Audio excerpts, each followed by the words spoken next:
Tu te dis chrétien, mais est-ce que tu sais ce que ça veut dire chrétien ?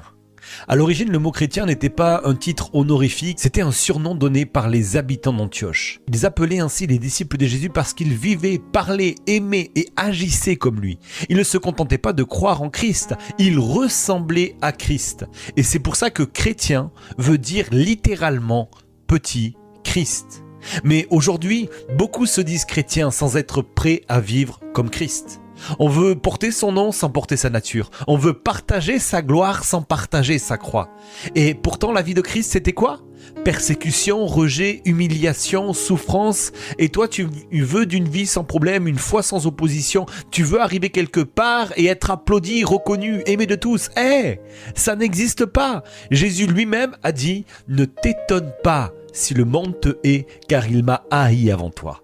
Jésus n'a jamais promis que tu ne passerais pas par la persécution. Il n'a jamais dit que tu ne pleurerais pas. Il n'a jamais dit que tu ne souffrirais pas non plus. Il n'a jamais dit que tu ne serais pas rejeté. Mais il a promis une chose. Je serai avec toi. C'est ça être chrétien. Ce n'est pas éviter la croix, mais c'est la porter avec foi. Ce n'est pas marcher dans la facilité, c'est marcher avec la présence.